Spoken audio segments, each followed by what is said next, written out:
Okay, bismillahirrahmanirrahim. Assalamualaikum. Okay, Alhamdulillah. Syukur kepada Allah Subhanahu Wa Taala kerana dapat lagi kita bertemu dalam video pada kali ini. InsyaAllah untuk pelajaran ibadah pada hari ini, Ustaz akan menerangkan tentang satu pelajaran yang baru, iaitu pelajaran yang pertama yang bertajuk najis. Apakah najis? Ustaz tahu dah pasti. Anak-anak murid Ustaz tahu apakah maksud najis. Najis ni bahasa mudahnya kata adalah benda-benda kotor lah. Benda-benda kotor yang berlaku di sekeliling diri kita. Contohnya benda kotor yang selalu kita jumpa adalah apa? Tahi buangan kita tu lah. Sama ada air kecil ataupun air besar. Itu adalah najis. Najis yang selalu kita jumpa lah. Yang kita selalu buang. Manusia ataupun haiwan-haiwan yang buat. Okey, baik. Untuk ibadah tahun 2 pada hari ini, insyaAllah Ustaz akan bagi penerangan sikit lah tentang tajuk najis ni. Dan Ustaz harap anak-anak murid Ustaz dapat menonton video Ustaz ini sehingga ke akhirnya, insyaAllah. Okey, baik. Tanpa melengahkan masa lagi, marilah kita bersama-sama meneruskan pelajaran kita pada hari ini. Baik. Okey, pengertian najis. Apakah itu najis? Dalam kalau kita nak belajar ibadah ni, kita akan kena tahu dulu apakah pengertian bagi tajuk-tajuk yang berikutlah. Untuk hari ini najis. Apakah itu pengertian bagi najis? Gapo dia najis ni? Cakap kita Kelantan sikitlah. Gapo dia najis ni? Okey, dalam bahasa mudahnya dari segi bahasa adalah benda-benda kotor. Dekat sini Ustaz buat dua jenis lah. Jawi dan juga Rumi. Rumi ni bagi senang anak-anak murid Ustaz boleh baca lah. Okey, dalam Jawi nanti kalau nak jawab soalan dalam Jawi tau. Okey. Dari segi bahasa berapa dia? Dari segi bahasa adalah benda-benda kotor. Jadi benda-benda kotor apa yang ada di sekeliling kita itu boleh dianggap sebagai najis. Okey. Dari segi syarak pula. Dari segi syarak maksudnya dari segi agama Islam kita lah. Apa dia? Dari apa dia? Itu najis. Dari segi syarak dia apa dia? Benda-benda kotor dan yang boleh membatalkan solat. Jadi najis daripada segi Islamnya adalah apa? Benda-benda kotor dan benda kotor tu boleh membatalkan solat. Jadi kalau kita kena benda kotor dan kita nak solat, contohnya seluar kita kena air kencing. Contohnya seluar kita kena air kencing. So, solat kita sah ke tak? Mestinya tidak sah dan batal. Jadi sia-sialah solat kita tu. Okey, contoh apa yang dia bagi kat sini? Contohnya adalah muntah. Muntah ni apa dia? Kita macam kita makan banyak-banyak, tiba-tiba kita nak muntah. Keluar balik nasi, ayam KFC, ayam McD dan sebagainya. Itu dinamakan sebagai muntah. Air kencing. Air kencing semua kita tahu. Air kencing. Darah. Darah ni kan. Contohnya tengah-tengah solat, tangan kita terluka. Darah kena baju. Contohnya. Jadi solat kita tidak sah. Sebab darah itu dia akan menjadi najis lah apabila dia keluar. Nanah. Nanah ni kalau berlaku, kalau macam kulit kita ni ada penyakit dan keluar ni lah, keluar darah nanah tu dan juga lain-lain. Nanti kita akan tengok apakah najis-najis yang tidak boleh bawa solat dan apakah najis-najis yang boleh dimaafkan lah, ataupun benda itu bukan najis walaupun dia nampak kotor tapi dianya bukan najis. Nanti kita akan belajar bersama-sama. Baik. Jadi Ustaz ulang balik, dari segi pengertian bahasanya adalah najis ni adalah benda-benda kotor. Dari segi syaraknya adalah benda-benda kotor dan boleh membatalkan solat. Jadi Ustaz nak kamu pegang. Benda najis ni adalah benda yang kotor dan boleh membatalkan solat. Okey, itu adalah maksud bagi najis. Okey, seterusnya kita akan tengok. Okey, dekat sini Ustaz listkan ataupun Ustaz senaraikan benda-benda najis. Apakah benda-benda najis yang ada di sekeliling kita? Ustaz nak anak-anak murid Ustaz dapat mengenali apakah itu benda-benda najis. Nanti insyaAllah Ustaz akan bagi latihan untuk anak-anak murid ustaz tahu membezakan yang manakah itu najis dan yang manakah bukan najis. Baik, benda-benda najis yang ustaz senaraikan. Yang pertama, benda najis ni agak besar, yang dinamakan sebagai anjing dan babi. Jadi kita sebagai umat Islam ni, kita tidak boleh menyentuh, memakan, bahkan macam-macam lah, nak peluk ke, nak makan ke, nak jilat ke apa, anjing dan juga babi. Babi semua tahu kan, ataupun nama comelnya adalah khinzir ke oing-oing.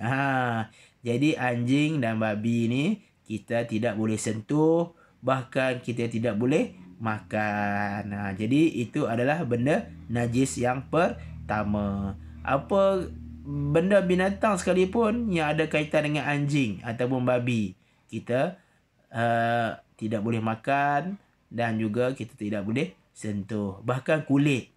Sekarang ni ada kasut-kasut, beg-beg yang diperbuat daripada kulit babi ataupun anjing.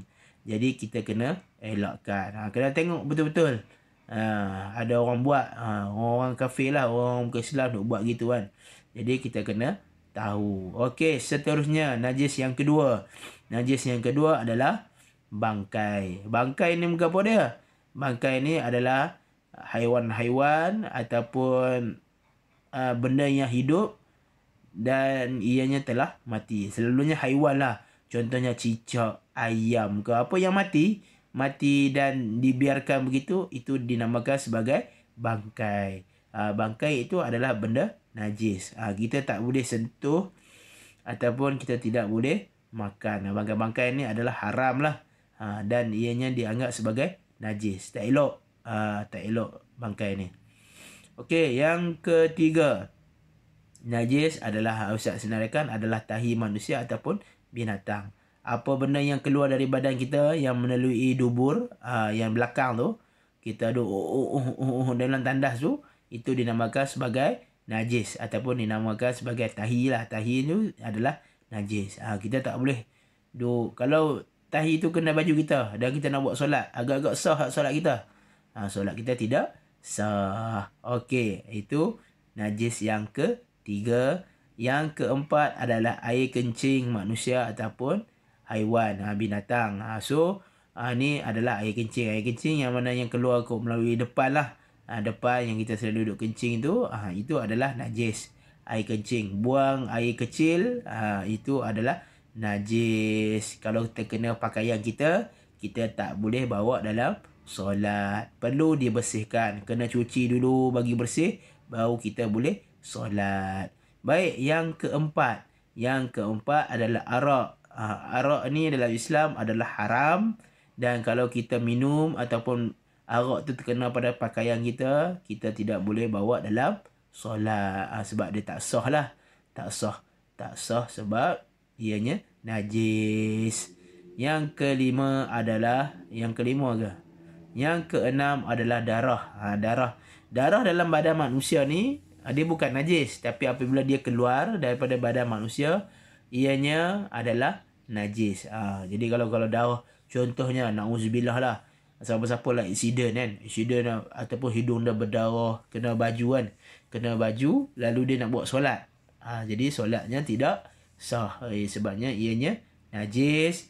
Yang terakhir sekali Ustaz senaraikan adalah nanah ni kulit kita contohnya kan, berlubang, keluar air kuning, putih tu, itu dikategorikan sebagai nanah.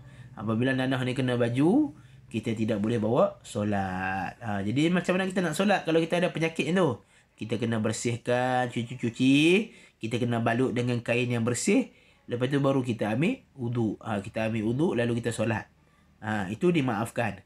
Tapi kalau tengah berdarah, bernanah tu, kita pergi solat terus, itu tak boleh. Itu tak boleh dan ianya dianggap sebagai najis. Itu adalah kategori benda-benda najis. Ustaz ulang sekali. Yang pertama adalah anjing dan babi. Yang kedua adalah bangkai. Bangkai ni benda-benda yang matilah, haiwan selalunya yang mati. Contohnya ayam kena langgar dengan lori. Itu dikategorikan sebagai bangkai lah. Kita tidak boleh makan. Yang ketiga adalah tahi manusia. ataupun haiwan. Yang keempat adalah air kencing haiwan ataupun manusia. Yang kelima arak, yang keenam darah, dan juga yang ketujuh adalah nanah. Itu adalah benda-benda najis yang perlu anak-anak murid ustaz tahu apakah itu benda-benda najis yang selalu berada di sekeliling manusia. Seterusnya, kita tengok benda-benda bukan najis. Apakah benda-benda bukan najis? Selalunya benda-benda bukan najis ni kita nampak dia kotor. Macam kotor je. Tetapi ianya bukan najis. Jadi kalau terkena benda-benda ni boleh bawa solat. Tapi sebaiknya kita bersihkan dululah diri kita. Dia solat kita sah, ibadah kita sah, tapi kalau sebolehnya kita bersihkan dulu daripada benda-benda ni lah. Jadi benda-benda bukan najis, contohnya hingus. Kita tengah sesama contohnya kan, yang kat hidung ni kan, keluar hingus meleleh kan. Jadi itu adalah hingus. Hingus tu kita kategorikan ianya bukan daripada benda najis. Jadi kalau hingus kena dekat baju kita, contohnya tengah solat Allahu Akbar, meleleh yang hidung kan, hingus, jatuh. Jadi solat kita tetap sah. Dia tak batal solat kita. Okey. Yang kedua adalah peluh. Contohnya kamu main bola dekat petang-petang kan, dekat luar kan. Tiba-tiba mak kamu panggil, "Adik, balik solat." Asar tak solat lagi. Kamu pun balik ambil wuduk terus solat. Jadi peluh-peluh yang ada dekat baju tu itu bukannya najis dan ianya tidak membatalkan solat. Jadi kalau kamu nak pergi main ke, solatlah dulu. Kalau peluh-peluh pun boleh solat. Jangan sesekali meninggalkan solat. Okey, yang ketiga, tahi mata. Tahi mata ni macam kita tengah bangun tidur kan, ada dekat tepi mata kita ni kan, besar situ. Tahi mata tu bukan najis. Walaupun namanya tahi, tapi ianya bukan najis. Ianya bukan najis. Dan yang terakhir sekali, tanah lumpur. Kan, kamu tengah-tengah main bola, tepi je tanah lumpur kat padang kan. Lepas tu nak solat, baju terkena lumpur. Solat kamu tetap sah. Boleh je solat. Jadi ianya bukan benda najis. Okey, jadi Ustaz ulang kali lagi. Contoh-contoh benda bukan najis. Yang pertama adalah hingus. Hingus yang keluar ke hidung. Kalau kamu sesama tu, yang keluar dari ke hidung tu, itu adalah hingus. Yang kedua adalah peluh. Jadi kalau kamu berpeluh itu bukannya najis. Yang ketiga adalah tahi mata. Kalau kamu tidur sampai 2-3 jam, 4-5 jam, itu bukan najis. Walaupun namanya tahi, tapi ianya bukan najis. Yang terakhir sekali Ustaz bagi contoh adalah tanah lumpur. Kamu pijak tanah dekat padang ke apa ke, ianya bukan najis. Jadi kalau baju kamu terkena tanah ataupun tanah lumpur, ianya tidak membatalkan solat. Okey, baik. Seterusnya kita tengok ada apa lagi. Okey, penghayatan. Penghayatan ni apa yang kamu boleh dapat daripada tajuk pada hari ini. Baik. Okey, yang pertama, setiap benda-benda najis haram dimakan dan diminum. Jadi benda-benda najis ni adalah benda yang Allah tak bagi kita makan. Anjing, babi, arak, apalagi bangkai, apalagi yang najis tadi, darah, nanah dan sebagainya tu, itu benda-benda yang Allah kata kita tak boleh makan dan juga tidak boleh minum. Kalau Ustaz bagi kamu segelas darah, kamu nak minum tak? Ustaz tak nak lah. Tak sedap pun. Bukan tak sedap. Ustaz pun nak termuntah. Tengok. Bila sebut gitu pun kan. Jadi benda-benda najis ni adalah benda-benda yang kotor dan haram untuk kita makan dan juga minum. Ustaz pun nak termuntah duk bayang. Allahu Akbar. Tak nak lah kan. Benda banyak lagi. Boleh minum air koktel lah. Boleh minum air Nescafe lah dan sebagainya. Kamu nak pergi minum-minum benda kotor tu, Allahu Akbar. Janganlah.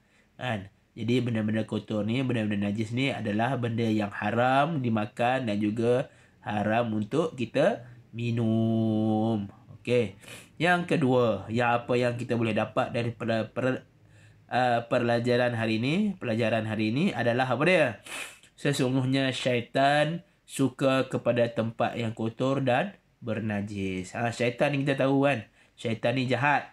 Jadi dia suka kepada benda-benda kotor dan juga tempat-tempat najis. Contohnya, tempat jual arak, tempat jual babi, tempat semua-semua benda tu lah. Benda-benda yang kotor tu, memang ada syaitan duduk lepak kat situ.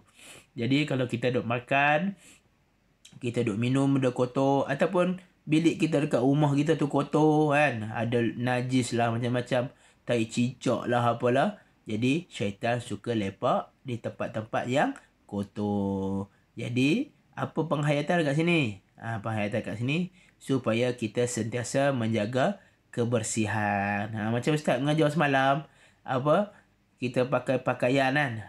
Pakaian yang adab berpakaian. Adab berpakaian dalam video Ustaz yang sebelum ini, kita kena berpakaian dengan kemas dan juga cantik. So, kena bersih lah. Jadi, kalau kita kotor-kotor pakaian kita, syaitan suka kawan dengan kita. Baik. Jadi, untuk hari ini, Ustaz dah terangkan tentang jenis-jenis najis dan juga apakah itu najis. Ustaz harap anak-anak murid Ustaz dapat mengambil sedikit sebanyak daripada video Ustaz pada kali ini. Semoga apa yang kita belajar hari ini dapat diaplikasi dalam kehidupan seharian kita. Dan pesanan Ustaz, jagalah kebersihan diri dan semoga kita dapat membezakan apakah itu najis dan juga benda bukan najis. Baik, sampai di sini saja. InsyaAllah kita akan berjumpa lagi dalam video-video yang akan datang. Assalamualaikum.